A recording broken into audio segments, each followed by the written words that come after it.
Hey, this is John Colianni speaking to you from my house in Philly. And it was requested of me that I say a few words to supplement some recent interviews I did on jazz radio and some blog stuff. Some subjects, I guess, caught people's interest, and they wanted me to amplify a little.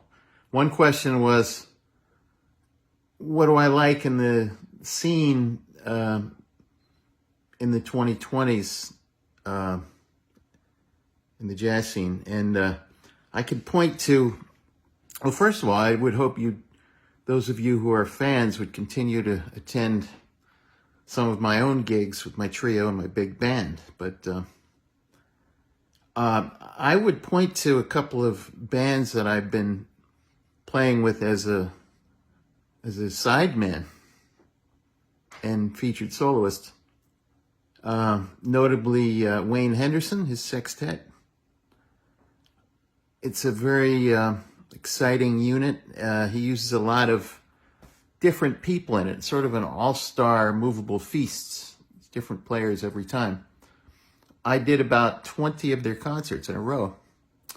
We were Saturdays and Sundays, variously, at a concert venue in Westchester.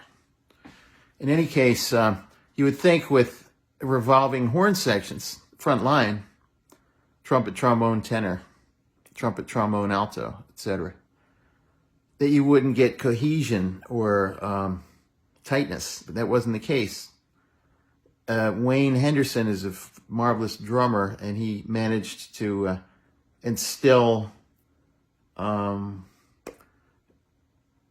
a sort of a musical ethic, esprit de corps, and we would rehearse the material before we would go on stage, and we often got a very tight and swinging sound.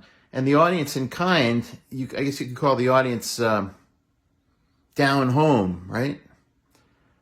People who know their music and they like things with a little bit of soul, and they love ballads, they love swing and jump numbers.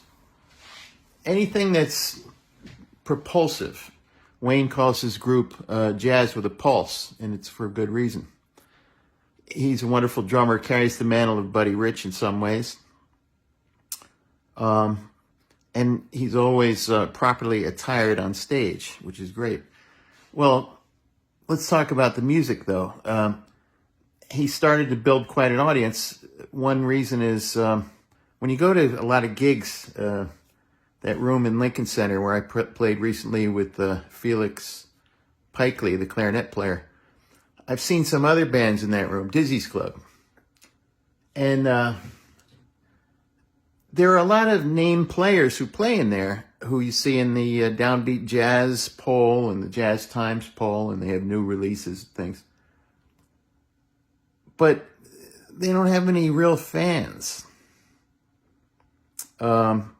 You go in, and it's so different from the Wayne Henderson scene, which I'm making a comparison here.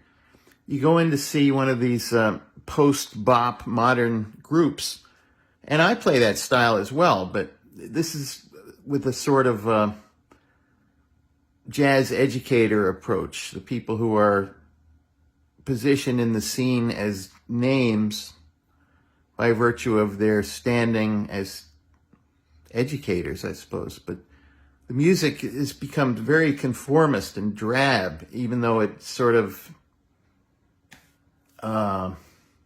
pretends to speak for innovation and that sort of thing. It really doesn't. And it doesn't attract...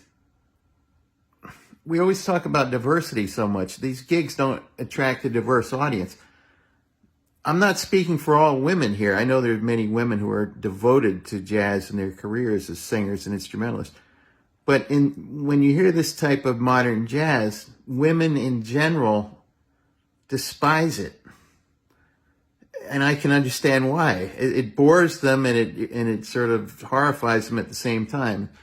So hearing some, tenor player of very advanced years who's touted as, the the modern beacon of jazz music, and a lot of hero worship about him and all that. And you're hearing 60 choruses of something, and there's nothing really happening.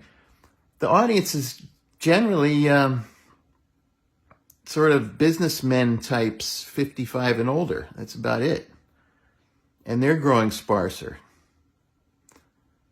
Okay, well, with Wayne Henderson's gig, it's not like that. He's got a lot of down home folks, people from the neighborhood, if you will, and they love a good jump number. And we do a number that I wrote, Colianni Caliente. Man, they go crazy for that. They dance in the aisles. It's like a Latin thing that would remind you maybe a little of Perez Prado.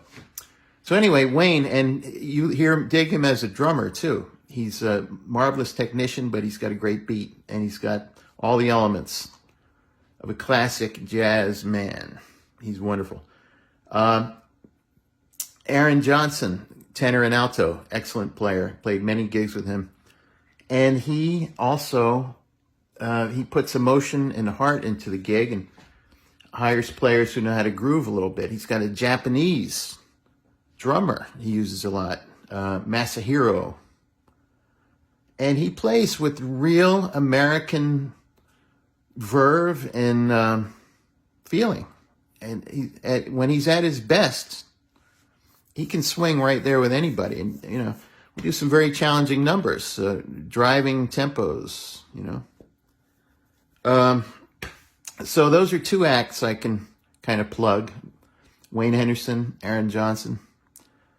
I guess that's enough. I'm starting to ramble. Bye.